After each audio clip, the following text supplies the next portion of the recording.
सबसे पहले।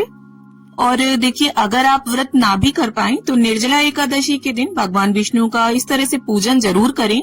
और देखिए, घड़े का दान तो आप जरूर ही करें, क्योंकि बहुत से लोग आज के दिन प्याऊ लगवाते हैं और जो शरबत है उसके भंडारे। नमस्कार दोस्तों, स्वागत है आपका हमारे YouTube चैनल हरे कृष्णा, राधे राधे। स्वागत करती हूँ आप सभी का ज्ञान अनुसार में। तो फ्रेंड्स, जेठ मास के शुक्ल पक्ष में आने वाली एकादशी को निर्जला एकादशी के नाम से जाना जाता है।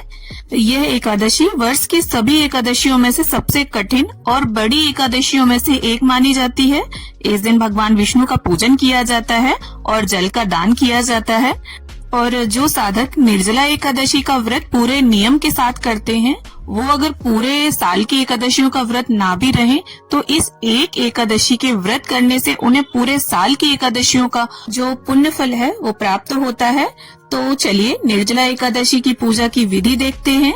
तो निर्जला एकादशी की पूजा करने के लिए सुबह स्नान आदि करने के बाद आपको चौकी लगा लेनी है और चौकी पर एक पीले रंग का आप वस्त्र बिछा लें। और देखिए, इस पूजन को आप अपने घर के मंदिर में भी कर सकते हैं, या अलग से चौकी लगाना चाहें तो चौकी भी लगा सकते हैं। और अपना जो मुख है उसे पूर्व या उत्तर दिशा की ओर आप रखें। और यहाँ थोड़े से मैंने फूल बिछा लिए हैं। और इसके बाद भगवान विष्णु की आपके पास मूर्ति, फोटो जो भी है आप उसे विराजमान कर लें, या भगवान विष्णु के किसी भी स्वरूप को आप विराजमान कर सकते हैं अगर फोटो या मूर्ति नहीं है, जैसे लड्डू गोपाल, कृष्ण भगवान। और साथ ही फूलों का आसन देते हुए यहाँ गणपति जी की स्थापना हम कर लेंगे। और अब देखिए, हमने यहाँ पर थोड़े से तिल ले लिए हैं एक पात्र में। आप तिल ले लें, जौ ले लें, गेहूं ले लें। और देखिए, एकादशी में चावल का यूज नहीं किया जाता है, बिल्कुल चावल यूज नहीं किए जाते हैं। और इसके बाद अब हमें एक घड़ा लेना है, और घड़ा थोड़ा बड़ा लें, क्योंकि ये घड़ा दान कर दिया जाता है। तो जिसे भी आप दान दे वो अपने यूज में इसे ला सके। और कोरा घड़ा हमें लेना है, यूज किया हुआ घड़ा आपको नहीं लेना है। और इसके साथ जो ढक्कन है वो भी आप रख लें। और इसके बाद जो भी मौसमी फल हो आपके पास उन्हें आप रख लें, तरबूज, खरबूज, आम, खीरा, ककड़ी। और इसके साथ ही एक देसी घी का हमें दीपक प्रज्वलित कर लेना है।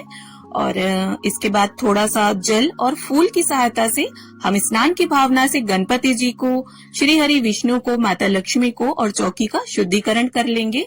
अब स्नान के बाद जिस तरह से वस्त्र पहने जाते हैं, ठीक उसी प्रकार से गणपति जी को हमने वस्त्र की भावना से कलावा और जनेऊ अर्पित कर दिया है। और भगवान विष्णु को यहाँ पर वस्त्र की भावना से कलावा और जनेऊ अर्पित कर देंगे हम। और जो हमने मिट्टी का घड़ा लिया है उसके कंठ पर भी आप मोली बांध लें, क्योंकि कोई भी चीज खाली नहीं छोड़ी जाती। इसके साथ ही गणपति जी को चंदन, रोली, तिल समर्पित करते हुए हम पूजन कर लेंगे। क्योंकि देखिए, किसी भी पूजन में गणपति जी का पूजन सर्वोपरि होता है, सबसे पहले उनका पूजन किया जाता है।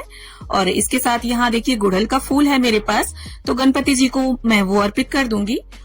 इसके साथ ही श्री हरि को, माता लक्ष्मी को और श्री हरि के हाथों में जो शंख और चक्र हैं उन्हें, और फोटो में जो भी देवी देवता हैं सभी को हम टीका कर लेंगे। तो दोस्तों, जैसा कि नाम से ही पता चलता है, निर्जला एकादशी तो ये बहुत ही कठिन एकादशी होती है और ऐसे महीने में पड़ती है जो पूरे साल का सबसे गर्म महीना होता है, यानी जून में ये एकादशी आती है। तो यहाँ पर देखिए, मैंने सफेद तिल लिए हैं, अगर आप चाहें तो काले तिलों का भी प्रयोग कर सकते हैं। अब देखिए, ये जो जल से भरा कोरा घड़ा हमने रखा है, इसके ऊपर अगर आप चाहें तो स्वास्तिक भी बना सकते हैं चंदन रोली से, लेकिन मैं आपको यही सुझाव दूंगी कि ये जो घड़ा है ये हमें दान करना होता है, और चूंकि इसमें स्वास्तिक बन जाता है तो बहुत से लोग इसे दान में लेने से कतराते हैं। तो इस घड़े में आप खाली चंदन और रोली से एक छोटा सा टीका कर दें। और इसके साथ ही जो भी फूल हो आपके पास, भगवान विष्णु को, माता लक्ष्मी को, सभी को हम वो फूल अर्पित कर देंगे। और माता लक्ष्मी और भगवान विष्णु के पूजन में इत्र का बहुत अधिक महत्व है, तो यहाँ पर मैंने सभी को इत्र अर्पित कर दिया है। और गणपति जी को यहाँ अलग से हमने भोग रखा है आम का। और इसके साथ एकादशी पर देखिए, अन्न का भोग नहीं लगाया जाता है, ना ही अन्न खाया जाता है। और ये तो निर्जला एकादशी है, इसमें तो जल भी नहीं पिया जाता। तो यहाँ पर जो भी फलाहार हो उसे आप अर्पित करें, जल अर्पित करें। तो यहाँ पर मैंने आम का और चौलाई के लड्डू का भोग लगाया है, और सभी भोग में आप तुलसी दल अवश्य डाल दें। और इसके साथ ही देखिए, जब आप ये घड़ा दान करें तो अगर आप चाहें तो वस्त्र का दान भी कर सकते हैं साथ में। इस तरह से अंगोछा आप ले आएं, या इसकी जगह पर आप 1.25 मीटर के कपड़े का दान भी कर सकते हैं। अब देखिए इस घड़े में हमने जल तो भर दिया है लेकिन चीनी नहीं डाली है, क्योंकि देखिए मीठा डालने से ये घड़ा खराब हो जाएगा। तो अलग से हम चीनी रख लेंगे और जो भी आपको दक्षिणा निकालनी हो उससे भी आप रख लें। अब देखिए चूंकि सबसे गर्म महीने में ये एकादशी आती है, तो जल के दान के साथ साथ हाथ का जो पंखा होता है, जिसे बीजना भी बोलते हैं, उसे भी आप दान कर सकते हैं। अब इसके साथ ही एकादशी व्रत कथा की पुस्तिका का भी हम पूजन कर लेंगे और हाथ में थोड़े से पुष्प या तिल के दाने लेकर आप एकादशी यानी निर्जला एकादशी की व्रत की कथा पढ़ लें या सुन लें और जो भी आपने हाथ में ले रखा है उसे भगवान के समक्ष अर्पित कर दें। और इसके बाद जो दीपक हमने प्रज्वलित किया था उसी से मैं यहाँ पर आरती कर लूंगी। आप चाहें तो अलग से दीपक लगाकर भी आरती कर सकते हैं। ओम जय जगदीश हरे स्वामी जय जगदीश हरे, भक्त जनों के संकट दास जनों के संकट क्षण में दूर करे। ओम जय जगदीश हरे। तो इस तरह से आरती संपन्न करने के बाद हम हाथ जोड़कर प्रभु के समक्ष क्षमा याचना कर लेंगे इस तरह से कि प्रभु जाने अनजाने इस व्रत पूजन को करने में अगर हमसे किसी भी प्रकार की त्रुटि या भूल हो गई है तो हमें क्षमा करें और अपना आशीर्वाद सदैव हम पर बनाए रखें। तो इस तरह से निर्जला एकादशी का पूजन किया जाता है। और निर्जला एकादशी का जो व्रत है वो 2 तरह से किया जाता है। कुछ लोग तो पूरे दिन निर्जल निराहार रहकर व्रत करते हैं, मतलब पूरे दिन कुछ भी नहीं खाते हैं, यहाँ तक कि पानी भी नहीं पीते हैं।